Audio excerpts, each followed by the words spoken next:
Every season on The Next Bite, we try and do one show that's a little bit different. For this year, Pete and I decided to come out to Idaho and fish a river called the Clearwater River. Now, the cool thing about this river is not only is it gorgeous here, but it's a place where the salmon run out of the Pacific Ocean and run all the way up here to spawn in the spring. We're fishing with Jim McCarthy, and he works for the Hells Canyon Sport Fishing Group, and he's actually going to show us a technique to fish out in this real heavy current. It's a technique I've never seen. I don't know if you have. So we're going to show you that technique. We're going to catch some big salmon, and we're going to show you how we get the next bite.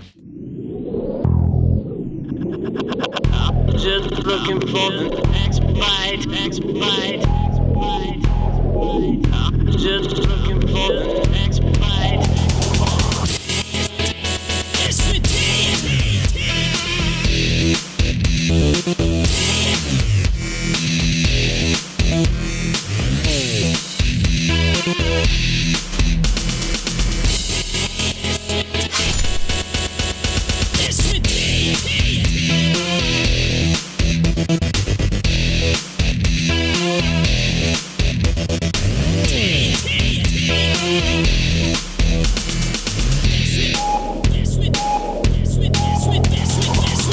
We'll continue to show you the next bite.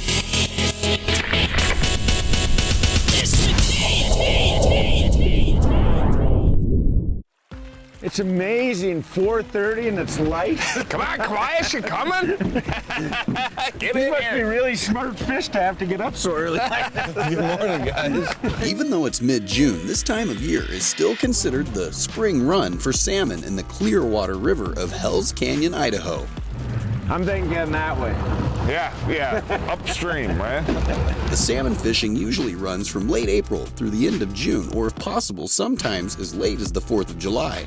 Starting from the Pacific Ocean, these fish travel up the Columbia River to the Snake River, and finally, when reaching the Lewiston area, to the Clearwater River or Salmon River. Like from right here to the mouth of the Pacific, about how far are they swimming It's there? almost 500 miles. 500 miles, and they still got a ways to go after this, don't they, before they get to their A lot of spawning them will go ground? another 150 miles up. So 500 or 600 miles. There are a mix of natively spawning salmon and stocked salmon in the Clearwater River. Ah, you get that one right away, huh? Yeah, go right over your side and grab it. Clear that road, boys, because I got a fish on. As there are also hatchery-born fish introduced into the system as well, for those who would prefer to keep a few, as the native salmon are protected by being strictly catch and release.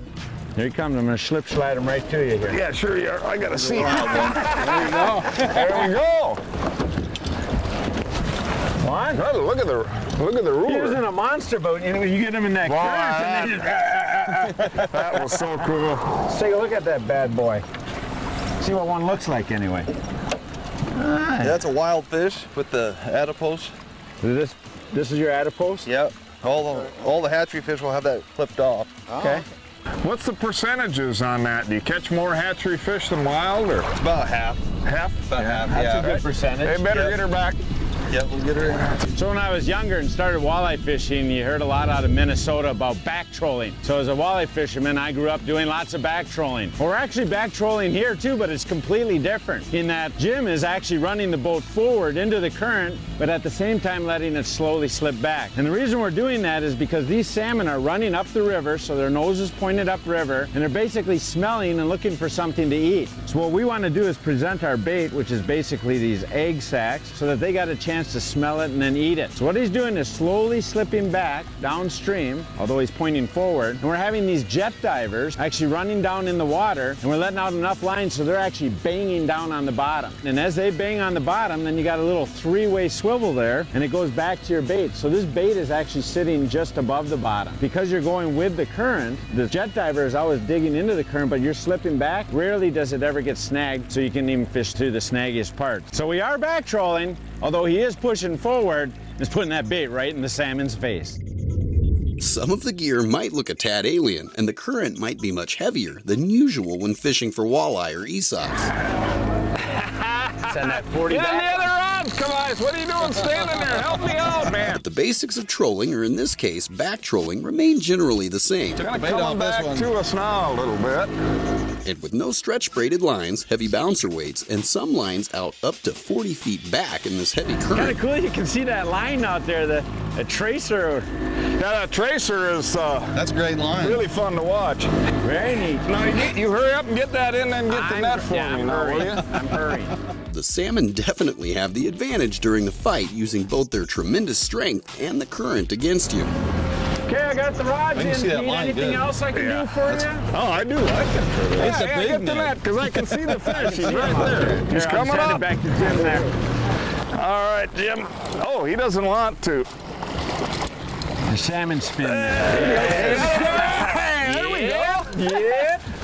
I like that. Ooh, that's a pretty one.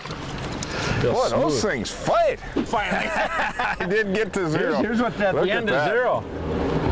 Right there, wild one, huh? Yeah. Right there. Look at that, they're kind of brownish looking outside. Like I said, Yeah, he'll get some real silver, and some will start turning that chrome color or a bronze color. Oh, I like chrome. I like the sound of chrome. Yeah, he'll get some that are more chrome. These fish are almost 500 miles from the ocean there. Yeah, well, they can fight. I'll yeah. say that. Well, let's let him continue his journey here and see where he goes.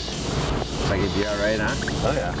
Oh, yeah. He's going away. There you go. We'll let him continue his trip up the river. And there he goes. So we're gonna circle back to the hot spot? Yeah, we'll go back up and do it again. Do it. The next bite is brought to you by Mercury, #1 on the water. Amsoil, the first in synthetics. Tracker Boats, fish the finest. Bass Pro Shops, your adventure starts here. Berkeley, catch more fish. Mustang, stay sharp longer. Lowrance, find, navigate, dominate. Motor Guide, never stop. Strike King, #1 in fishing lures. And Power Pole, swift, silent, secure. The terminal tackle is extremely important in this situation. We've got a tremendous amount of current here, and we've got rock. We want to get these baits right on down. So what we're using here is Fireline braid. This is actually 65-pound test. It's got virtually no stretch, but you can see the diameter of this line is going to cut the water perfectly because of those two things. This is actually called tracer braid, and you can see you've got different colors of line that really contrast here. 2 feet worth of chartreuse and then 2 feet worth of more of a black, and you can see as you reel this in, you can see this line a lot better. Of course, it's extremely abrasion resistant, which is important when you're fishing the rocks. And then going on down to this rig here, we've got a 3-way swivel here, and we've got 50-pound test big game mono here. As with the main line, abrasion resistance is extremely important, and also that shock factor. This is a real hard mono. And then we come on down to the hook. Of course, we've got our eggs here that we're using for bait, and this is a #2 KVD Ultra Point treble. It's extremely sharp and it's extremely hard, and that's important in this situation because this bait is constantly banging against the rocks. So as with any species, this terminal tackle is extremely important for the salmon fishing.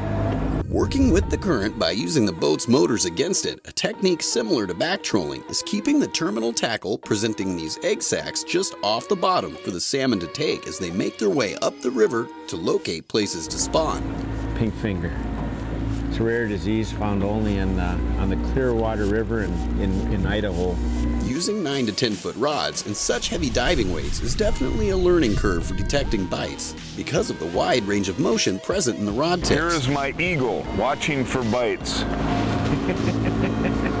But when a salmon does take the bait, it's pretty apparent, if anything, by the sheer amount of line it can take with it. Hey, yeah, what's the deal there, Keith? I thought that was mine. You were up there being the crouching eagle. Too much crouching. That one's going back to Astoria. Look at this. Look at here. 171. What did we start at, Jimmer? 40. 40. That's only 130 Take a little feet line. up. Little line. No, he says 170 ain't enough. Look at Oh, now it's 210, Peter. I think Jim might have to chase this one. You We're going to have to drop on this one. And we're going to chase him to Lewiston. With now over 200 feet of line out, Jim begins to maneuver a drop, or like you sometimes see Pete do with suckers in fall muskie fishing, bringing the boat to the fish to help Keith continue to get back some line. can't believe how he's staying straight out from us. He ain't going downriver. I suppose because you're sliding with the river. I'm sliding here down too. the river with him, yeah. Tell you what, my arm's actually getting tired. That's a good thing, I believe. Oh, yeah. All right, Kavajecz. Finally getting him. I think he's tired out is what the problem is here. He should be. I see the diver. Oh yeah, You we see gotta him be yet? able to see him here pretty quick. Oh, there he is, I Peter. see him, I see him. Get him, Pete. There we go. Nice. Yeah, sorry about getting in front of you on that fish, Pete, but you're up there doing that eagle crouching or something. I tell you what. There he is. Whoa. A little bit of line on him yet Get there. that line around us. Nice fish. Long one. Yeah, that is a long one. Very nice. Boy, and he fought. Boy, it seemed like he just wanted to be in the other side of the river than we were. Kind of tuckered himself out, tuckered me out. You're kind of getting full of slime That's a there, beautiful Kavajecz. Nice, Jim. Very nice. No slime, no salmon. No slime, no salmon. Good stuff. I'll give you back, man. All right, here we go. Slide that net out of the way there. Get him back in here. I think this one's gonna go pretty quick here. He's kind of happy about life right now. Come on now, you ready to go or what? What do you think, big bad boy? Oh, there's a little kick. There he goes. The slow fade.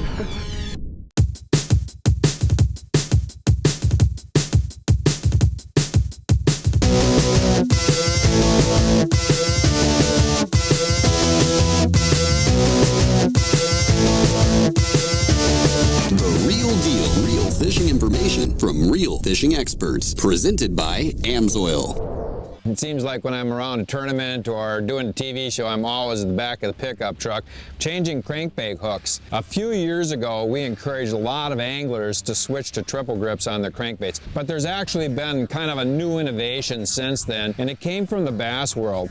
Actually, Kevin Van Dam loved the triple grips, but he thought that he could build a hook with a little bit more of an outward bend and make it even better. And he did that. I mean, the KVD triple grip has been the big rage in the bass world.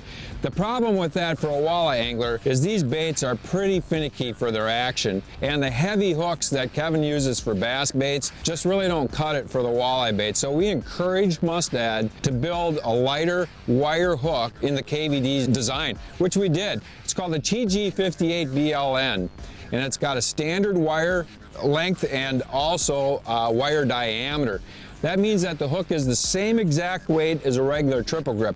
Now, the one thing that you'll notice when you look at the two hooks is that they're almost identical in size, but when you actually look at the KVD triple grip, it has a much wider hook gap. So you get a lot of the fish that hit initially, but you still keep that same triple grip action. From a competition standpoint, I won tens of thousands of dollars on this hook, and I switch them out every tournament when I'm using cranks.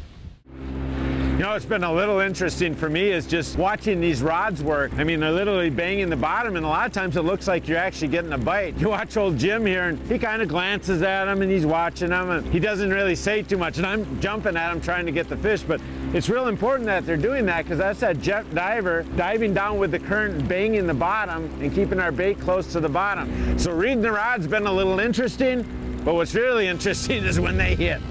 Fish, fish, Pete! Swimming an average of 30 miles upstream a day, the Chinook traveling up the Clearwater River are in constant migratory flow this time of year. They must, I think they like this little bit of rain. We might not, but they do. Yeah, this rain may suck for us, but they like it. Keith and Pete are fishing around what Hells Canyon sport fishing and salmon expert Jim McCarthy and crew consider to be Section 3 of 4 sections of the Clearwater River. He might be a big one. You just never know on this current and stuff. He might have been just sliding upstream. And even though this trip for the next bite is strictly catch and release, these upriver spring Chinook are considered to be some of the best eating salmon found anywhere, from Alaska to California. That turned out to be a little bigger than you thought, huh? After learning the breakdown and trolling setup, and also identifying the terminal tackle, one of the last remaining mysteries to this massive river is sorting through all of these complex currents in order to locate fish. That's a floppy one. There we go. There. Nice Very fish, cool. huh? Yeah. Look at how dark their mouths are. They got some teeth in there. Oh, yeah. It's not real big ones. So Jim, we got a ton of current here, you know. And one thing, fish don't like to be in current necessarily. They really don't want to work hard, so they'll kind of hold up in the slack water areas generally. But what to me is confusing here, looking at this, I mean, there's so much water roiling. How do you tell where you've got that edge? Well, you feel it in the motor. Hey, when you're backing down here, like 100 yards up there, that motor's really running. All of a sudden you feel that motor slow down a little bit, and it's just a brake. You can't see that current brake. You look around out here, but you can feel it with that motor. As soon as that motor slows down, that's usually where those fish are gonna sit. Yeah, kind of feel it in the boat, and then you want to kind of hover here, right? I mean, normally you're just kind of working and drifting along. When you get a spot like this, you kind of want to I'll sit there and hover, and I'll just kind of move back and forth, kind of sweep the bottom back and forth like that, and then that's where those fish are gonna be. Let's do some sweeping here. Yeah. And then he was up there flopping right away. That is cool. Thinks he's a muskie, I guess. I suppose it's almost net time, huh? I think it's time. My favorite time of day. He's not gonna want to come up. Divers. We got to be close to business time. Oh yeah, good. Come on, let's get him. I got it. Nice fish, Peter. I got it. It's a glider. That's a good fish. That Pete. is. Boy, look at how he munched that thing, Pete. You got them pliers real Oh, quick? yeah. Pliers? Yeah. I think I can just pop it right out. The hook is Oh, right you'll here. be able to get it, though. Yeah, That's not bad. there, I got that. All right, here we go. He's actually got one of those fins that, what is it called? Adipose. Adipose fin, Adipose so we're fin. gonna have to let that one go. Well, Look at that's how a long big, he is. long fish. Nice fish, Pete. Yeah. All right, let me get him back in the water He's here. gonna bite you. Be careful. Yeah, I know it. Big kick and gone.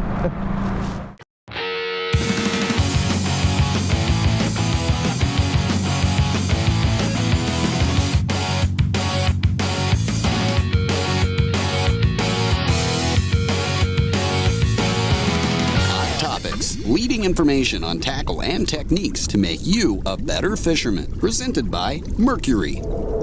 Let's talk a little bit about the portable engines, the 2.5 horse to the 30 horse. In fact, here is the 2530, which features EFI, electronic fuel injection. And this just isn't any electronic fuel injection system. This is a batteryless ignition system. It doesn't require a battery to make the system run, and it's very maintenance-free. You know, fuel is a big problem for our customers in the market. It's not the good quality. We have the ethanol threat out there, water contaminations. So there's a lot of things that we do to make sure we can keep you on the water. And one of the big things is we actually cool the water, the electric fuel pump itself. And I pop the cowling off here. You can see this little piece right here is where we come in and we actually put water that minimizes the temperature of the fuel. So whether it's a cold engine, hot engine, hit the button, pull the rope, it'll start every time.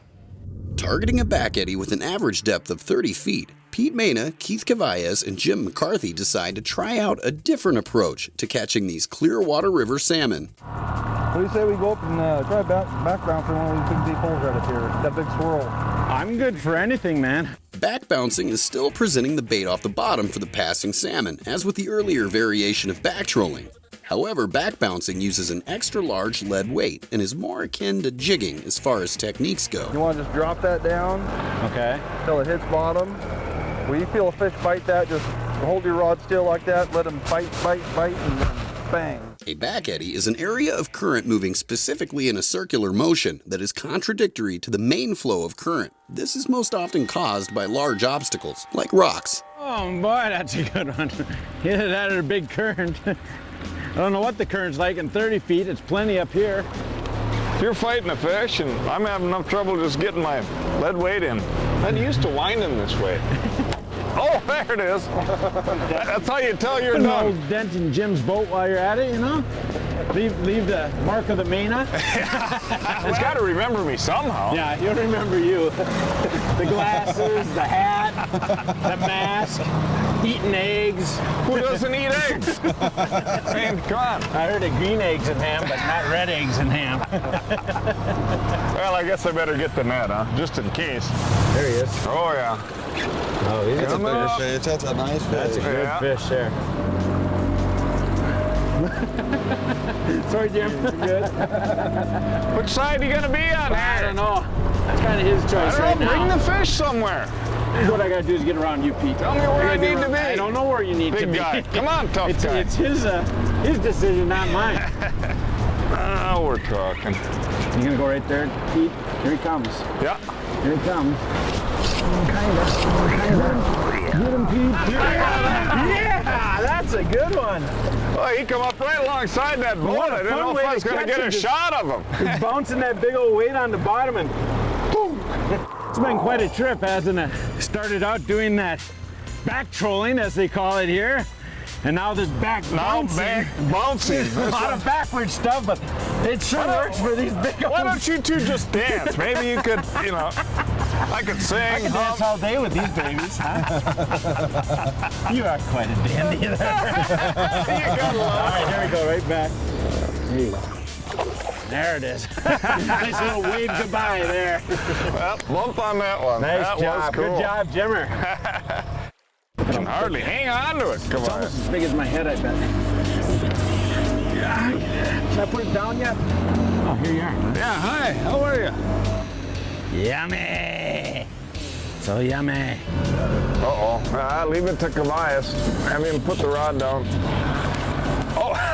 I'm right here. Oh, were you listening? I'm right here. Did that hurt your feelings? The Next Bite would like to thank Jason Schultz and his team at Hell's Canyon Sport Fishing. For current fishing reports, outfitting information, videos, guide services, and more, visit them online at hellscanyonsportfishing.com.